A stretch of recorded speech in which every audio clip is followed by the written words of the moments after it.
Hello everyone, मैं हूं Yogesh best और आप देख रहे हैं code which 7 days of web designing की एक सीरीज जो अभी अभी हमारे यूट्यूब चैनल पर फिनिश हुई है, जो कि टोटली वेब डिजाइनिंग पर बेस्ड 7 डिफरेंट प्रोजेक्ट्स के बारे में थी। तो अगर आपने वो सीरीज नहीं देखी है तो मैं आपको रिकमेंड करूंगा कि अपनी वेब डिजाइनिंग की स्किल को अपग्रेड करने के लिए आप एक बार इस सीरीज से जरूर रूबरू हुई, राइट। तो यहाँ पर एक सीरीज है वेब डिजाइनिंग की, राइट, आप उसे फॉलो कर सकते हैं। Now I think this is the right time to go forwards towards the back end part of our website. तो इसलिए मैं इंट्रोड्यूस कर रहा हूं द जेंगो एजेक्स ट्यूटोरियल। यह tutorial completely project based implementation होने वाला है, क्योंकि मेरा मानना है कि आप जितना कंसेप्चुअल तरीके से चीजों को नहीं सीखते हैं, उससे बेहतर आप प्रोजेक्ट बेस्ड इंप्लीमेंटेशन से सीख सकते हैं, राइट। तो सबसे पहले बात करते हैं कि जो एजेक्स और जेंगो है, ये दोनों चीजें हैं क्या। So Django is a backend language. This is one of the most popular language of 2020 as well as 2021, and I think this is going to be one of the popular language in the upcoming years, right. तो जो Django है that is your server side backend language, और जो Ajax है वो क्या है वो आपको थोड़ा एक्सप्लेन करता हूं। ये है आपका एक वेबसाइट का यूआई। फॉर एग्जांपल आपकी वेबसाइट का फ्रंट एंड है और आपकी वेबसाइट का बैक एंड है जो कि जेंगो में स्क्रिप्टेड है, राइट। इन दोनों चीजों को मिलाने के लिए इस्तेमाल होता है एजेक्स, यानी इन दोनों चीजों के बीच में रिलेशन बिल्ड कौन करता है, एजेक्स। यानी सर्वर साइड और क्लाइंट साइड के बीच में रिलेशन बिल्ड करने के लिए इस्तेमाल किया जाता है एजेक्स। अब जो लोग जेंगो से फैमिलियर हैं, उनको पता है कि जेंगो कैसे काम करता है। उनके दिमाग में ये जरूर आएगा कि अगर जेंगो से काम हो रहा है तो, क्योंकि जेंगो से भी आप वेबसाइट को बिल्ड कर सकते हैं, तो एजेक्स का क्या इंपॉर्टेंस है, मतलब एजेक्स कहाँ यूज हो रहा है। तो मैं आपको थोड़ी देर में बताने वाला हूँ कि एजेक्स का बेनिफिट क्या है, आप कैसे एजेक्स के फायदे उठा सकते हो अपनी वेबसाइट में इंप्लीमेंट करके। मैं आपको बता दूं सबसे पहले कि यहाँ पर हम एक जो प्रोजेक्ट बिल्ड करने वाले हैं वो प्रोजेक्ट होने वाला है that is your I secure notes, या फिर मैं कहूँ इसे सोशल सिक्योर नोट्स। यहाँ पर क्या होगा कि मल्टीपल पीपल यहाँ पर आकर अपना अकाउंट क्रिएट करके अपने नोट्स को सिक्योर कर सकते हैं। हम इस वेबसाइट को होस्ट भी कर रहे होंगे, एक not completely the it will be a private server, right. हम इसे, या फिर मैं कहूँ कि पाइथन एनीवेयर पर या फिर हीरोकू पर हम इसे डिप्लॉय करेंगे, राइट। तो ये ट्यूटोरियल पूरा कंप्लीटली डिप्लॉयमेंट तक होने वाला है। तो यहाँ पर होगा क्या कि मल्टीपल लोग यहाँ पर साइन अप करेंगे और लॉगिन की मदद से वो क्या कर सकते हैं, अपने अकाउंट में लॉगिन कर सकते हैं। मैं यहाँ पर सिंपली यूजर नेम और पासवर्ड को एंटर करता हूँ, राइट। और इसकी मदद से मैं यहाँ पर अपने जो हमारा डैशबोर्ड है वहाँ पर मैं विजिट हो जाऊँगा। यहाँ पर आप कोई भी नोट्स क्रिएट कर सकते हैं। मैं सिंपली सिंटैक्स फॉर रिप्लाइंग ये कर देता हूँ और इसका डिस्क्रिप्शन लिख देता हूँ XYZ। और जैसे ही मैं नोट को क्रिएट करता हूँ, आप यहाँ पर देखेंगे कि हमको मैसेज मिलता है your notes has successfully saved. आप एडमिन पैनल में, जो कि आपका सिर्फ पर्टिकुलर आपका ही होगा, राइट, यानी हर एक पर्सन के लिए एक नया एडमिन पैनल क्रिएट होगा उसके नोट्स के अकॉर्डिंग। तो वो हम यहाँ पर बिल्ड करने वाले हैं। यहाँ पर आपके पास एक एडिट सेक्शन होगा जहाँ पर आप अपने नोट्स को एडिट कर सकते हैं। आपके पास डिलीट सेक्शन होगा कि आप अपने नोट्स को डिलीट कर पाएंगे। आपके पास जो सर्च सेक्शन होगा, आप उसकी हेल्प से अपने नोट्स को सर्च कर सकते हैं, राइट। आपके पास लॉग आउट होगा, आप लॉग आउट कर पाएंगे। एक साइन अप पेज होगा जहां पर आप साइन अप कर सकते हैं इस वेबसाइट के लिए, राइट। तो ये वेबसाइट मैंने PHP की मदद से बनाई थी, जो कि बेसिक नोट्स को यूज करने के लिए इस्तेमाल होती है। मैं भी अपने कई सारी चीजें अपने लोकल कंप्यूटर में, जो कि मेरे बेसिक नोट्स होते हैं, उसको सिक्योर करके रखता हूं इसी की मदद से, राइट। तो मैंने सोचा कि क्यों ना हम इसे जेंगो एजेक्स की मदद से इंप्लीमेंट करें और आप लोगों को मैं शेयर करूं कि कैसे आप इसे बिल्ड कर सकते हैं और इस्तेमाल कर सकते हैं अपने डेली लाइफ के रूटीन में कुछ चीज़ों को स्टोर करने के लिए, राइट। तो अब बात करता हूं कि एजेक्स का बेनिफिट क्या है। फॉर एग्जाम्पल, अगर मैं ये पेज मेरे पास है जो कि साइन अप का है, मैं इसे सबमिट करता हूँ, राइट। मैंने इसे क्या किया, सबमिट किया, तो मेरे पास क्या आ रहा है यहाँ पर, the user name is already exist, या फिर कोई भी एरर यहाँ पर मेरे पास आ सकती है। और जैसे ये एरर मेरे पास आ रही है, आपने देखा होगा कि क्या हो रहा है, पेज हर बार क्या हो रहा है, रिफ्रेश हो रहा है। लेकिन अगर फॉर एग्जांपल आप कोई ऐसा एक फॉर्म फिल कर रहे हैं, मान लीजिए आप किसी एग्जामिनेशन के लिए फॉर्म भर रहे हैं और उसमें 20 to 25 आपसे डेटा मांगा गया है, यानी 20 to 25 फील्ड्स आपके पास है। अगर आप 9 to 10 फील्ड्स में भी इनकरेक्ट डेटा भरते हैं और आपको इस तरह की एरर देखने को मिलती है और आपका पेज 10 बार, अगर 10 बार एरर आती है तो 10 बार रिलोड होगा। तो आप समझ सकते हैं कि जो आपका यूजर है उसका एक्सपीरियंस कैसा होगा। आपका पेज हर बार रिलोड हो रहा है, तो इससे क्या होता है कि आपका यूजर की जो रिटेंशन होती है आपकी वेबसाइट पर वो कम हो जाती है, राइट। लेकिन जब आप एजेक्स यूज करते हैं तो होता यह है कि आपको एरर्स वगैरह तो मिल जाती हैं, लेकिन आपका पेज रिलोड नहीं होता है, यानी आपकी वेबसाइट की जो स्पीड है दैट बूस्ट अप, राइट। आपका पेज रिलोड नहीं होगा। आपका पेज इस बात पर डिपेंड नहीं करेगा कि इंटरनेट कितना चल रहा है, क्योंकि पेज को रिलोड होने के लिए क्या चाहिए, इंटरनेट चाहिए, राइट। और बिना पेज को रिलोड किए हुए आप कोई भी फॉर्म सबमिट कर सकते हैं।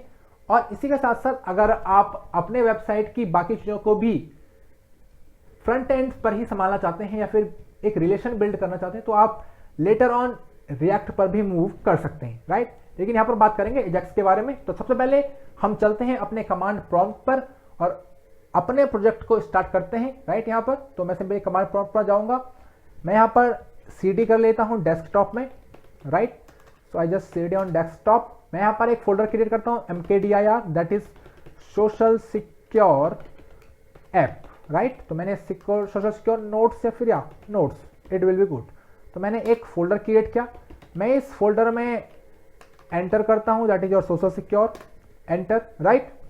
अब हमारा फोल्डर क्रिएट हो चुका है। तो सबसे पहले हम यहां पर क्रिएट करेंगे वर्चुअल एनवायरनमेंट। अब वर्चुअल एनवायरनमेंट की जरूरत क्यों है, क्योंकि हम एक अलग डिफरेंट प्रोजेक्ट क्रिएट कर रहे हैं, तो ये हमारे बाकी अदर प्रोजेक्ट को इफेक्ट ना करे, इसलिए ये हमारे बेनिफिशियल है कि हम एक नया वर्चुअल एनवायरनमेंट क्रिएट करें अपने डिफरेंट प्रोजेक्ट्स के लिए, राइट। तो मैं यहाँ पर कमांड चलाऊंगा पाइथन -m और यहाँ पर मैं नाम दूंगा वर्चुअल एनवायरनमेंट का। मैं वर्चुअल एनवायरनमेंट का नाम venv ही रखता हूँ। और ये हो चुका है हमारा वर्चुअल एनवायरनमेंट क्रिएट होना, राइट। ये कुछ टाइम लेगा, तब तक हम क्या करेंगे, हम इस फोल्डर में जाएंगे और यहाँ पर गिट बैश को ओपन करके मैं सिंपली कमांड चलाऊंगा, दैट इज योर कोड। अब कोड कमांड चला के क्या होगा कि जो हमारा एडिटर है that is your Visual Studio Code, वो यहाँ पर ओपन हो रहा है। It will take some time, right. तब तक हम देखते हैं कि जो हमारा वर्चुअल एनवायरनमेंट है वो भी यहाँ पर क्रिएट हो रहा है। ये भी कुछ टाइम लेगा और हमारा वर्चुअल एनवायरनमेंट हो चुका है क्रिएट। अब मैं यहाँ पर क्या करूँगा, सबसे पहले मैं यहाँ पर सीडी करूँगा अपने वर्चुअल एनवायरनमेंट में। हम अपने वर्चुअल एनवायरनमेंट में जा चुके हैं। अब इसके अंदर एक फोल्डर होता है that is your script folder. मैंने उसमें एंट्री की। अब स्क्रिप्ट फोल्डर के अंदर एक फाइल होती है, मैं आपको दिखाता हूँ वो फाइल कौन सी है, दैट इज योर एक्टिवेट।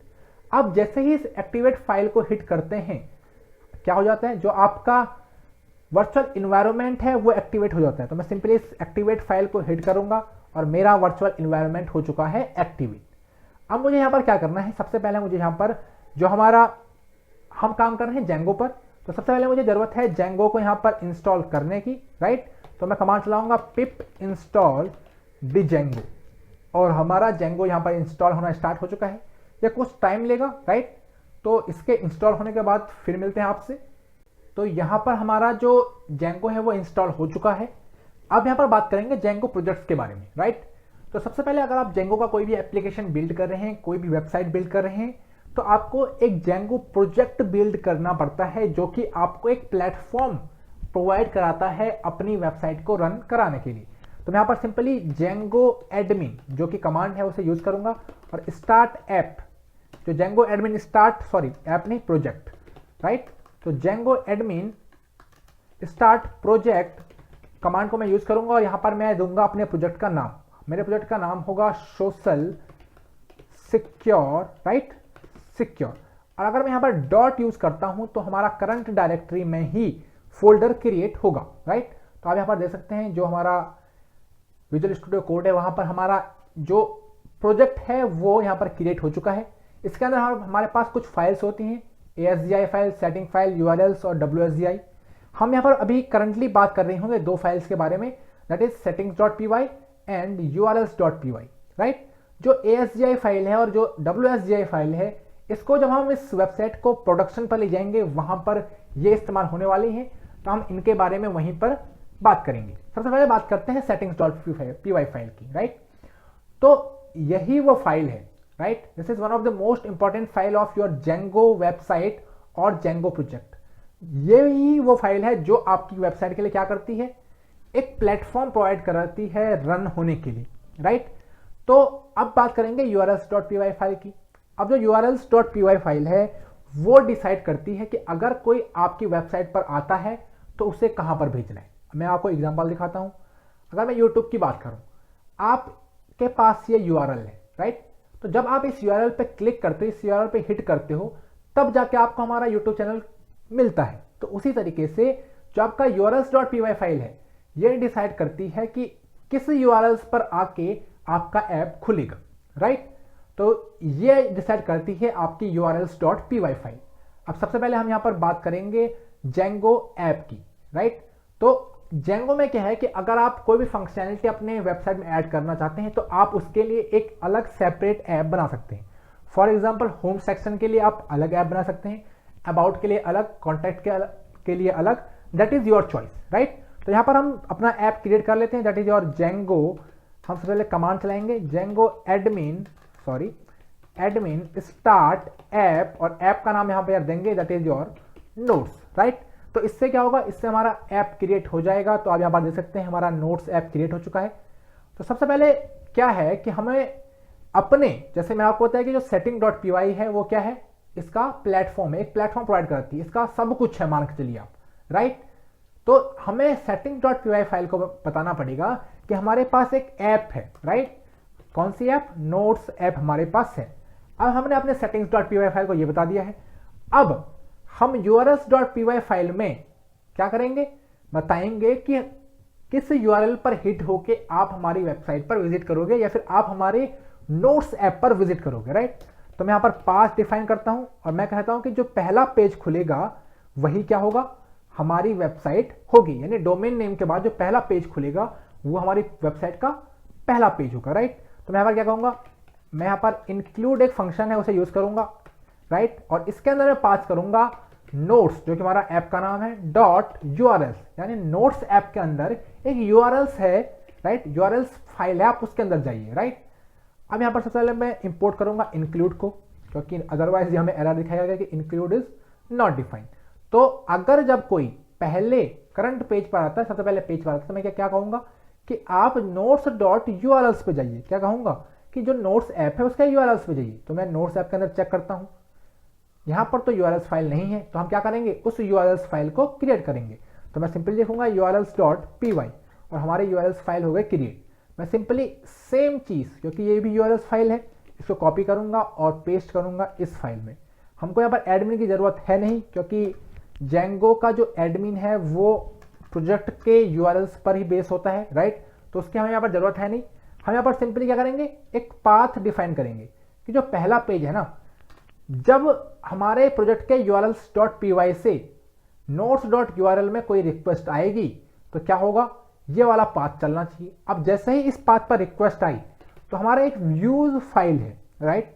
सबसे पहले हम व्यूज यहां पर इंपोर्ट कर लेते हैं फ्रॉम नोट्स, राइट। जो हमारा नोट्स है उससे आप इंपोर्ट कीजिए, क्या, आप उससे इंपोर्ट कीजिए व्यूज, राइट। तो आप यहां पर देखिए हमारे पास एक व्यूज फाइल है, राइट। तो क्या कहेंगे हम, जो हमारा नोट्स ऐप है उसके अंदर से आप व्यूज फाइल को इंपोर्ट कीजिए। जब कोई इस यूआरएल पर हिट करता है तो आप क्या कीजिए, व्यूज के अंदर एक इंडेक्स फंक्शन है, आप उस इंडेक्स फंक्शन को कॉल कीजिए, राइट। मैं इस इंडेक्स फंक्शन को नाम देता हूं होम, राइट। तो हमने सिंपली नाम दे दिया होम। तो यहां पर हम क्या कह रहे हैं कि जब इस यूआरएल्स पर रिक्वेस्ट आएगी, इस पाथ के लिए रिक्वेस्ट आएगी, तो व्यूज के अंदर क्या है, एक इंडेक्स फंक्शन है, आप उस पर जाइए। तो हम व्यूज के अंदर जाते हैं और यहां पर क्रिएट करेंगे क्या, इंडेक्स फंक्शन। हमने इंडेक्स फंक्शन कॉल किया, इसके अंदर पास किया रिक्वेस्ट कि भाई इस फंक्शन के लिए क्या आई है, एक रिक्वेस्ट आई है, कहां से, सर्वर से, राइट। तो that is your request, right. अब यहां पर हम क्या करेंगे, सबसे पहले मैं यहां पर इंपोर्ट करता हूं from django.http import http response, right. हमने ये यहां से इंपोर्ट कर लिया और मैं कहूंगा जैसे ही ये इंडेक्स फंक्शन कॉल हो, रिटर्न कर दो क्या, http रिस्पॉन्स, और इसके अंदर हम पास करेंगे हेलो वर्ल्ड या फिर हम कहेंगे हेलो एडमिन, राइट। अब देखिए मैं ये क्या कह रहा हूं यहां पर कि जैसे ही urls.py पर इस पाथ के लिए कॉल आएगी, व्यूज के अंदर एक फंक्शन है इंडेक्स, आप उसे कॉल करो। अब जब इंडेक्स को कॉल करेंगे तो मैं कह रहा हूं कि आप रिटर्न कर दो क्या, एक http रिस्पॉन्स रिटर्न कर दो, that is your hello admin, right. तो अब हम क्या करेंगे, हम सिंपली अपने कमांड प्रॉम्प्ट पर जाएंगे और अपना जो हमारा प्रोजेक्ट है उसे रन करेंगे। तो इसे रन करने के लिए पाइथन जो हमारी कमांड है that is your Python manage.py run server. आप जैसे इस कमांड को रन करते हैं तो आप यहाँ पर देखेंगे कि हमारा जो सर्वर है वो रन हो जाएगा। और यहाँ पर देखिए जो हमारा HTTP 127.0.0.1 पर हमारा जो सर्वर है वो एक्टिवेट हो चुका है। तो मैं यहाँ पर सिंपली क्या करूँगा, जो हमारा लोकल होस्ट है उसे क्लिक करूँगा, राइट। और हमारा देखिए आप यहाँ पर हेलो एडमिन जो कि हमने HTTP रिस्पॉन्स भेजा था वो यहाँ पर शो हो चुका है, राइट। तो ये था हमारा बेसिक जो जेंगो, किसी भी आप जेंगो वेबसाइट को क्रिएट करते हैं तो ये जेंगो वेबसाइट का जो पहला फर्स्ट स्टेप होता है सेटअप करने का, राइट। तो आपको कैसे चीज़ों को लिंक करना है, तो that is the main part of a basic Django project and app setup. आपको ध्यान ये रखना है कि सबसे पहले कॉल्स कहां पर आएंगी, सबसे पहले कॉल आएगी सेटिंग के यूआरएल्स फाइल पे, राइट। कॉल आएगी किसके लिए, आपकी वेबसाइट के किसी पाथ के लिए, किसी भी पेज के लिए हो सकता है। हमें वहां पर क्या देना है कि भाई आप कहां पर जाइए, जो हमारा नोट्स ऐप है उसके यूआरएल्स पे जाइए। अब आप जब नोट्स के यूआरएल्स पे आएंगे तो हम क्या कहेंगे कि इस पाथ के लिए आपके पास रिक्वेस्ट आई है, तो आप क्या करो, व्यूज जो हमारा फाइल है उसके अंदर इंडेक्स फंक्शन है उस पर जाइए। तो हम व्यूज के अंदर जाएंगे और यहां पर हमने डिफाइन किया क्या, एक इंडेक्स फंक्शन, राइट। तो जैसे ये इंडेक्स फंक्शन कॉल होगा हमने क्या कहा कि रिटर्न कर दो क्या, हेलो एडमिन, एक HTTP रिस्पॉन्स, और हमारे पास रिजल्ट में क्या आया, so this is our result, right. So that's all for the basic Django project setup. आगे की वीडियोस में हम देखेंगे कि कैसे आप बाकी चीज़ों को धीरे धीरे, जो कि जेंगो के एडवांस चीज़ें हैं, authentication, authorisation and other all thing with the combination of Ajax, right. आप ये चीज़ों को नेक्स्ट वीडियोज में देखेंगे। तब तक के लिए आप हमारे साथ बने ही रहिए, right. Thank you for the watching.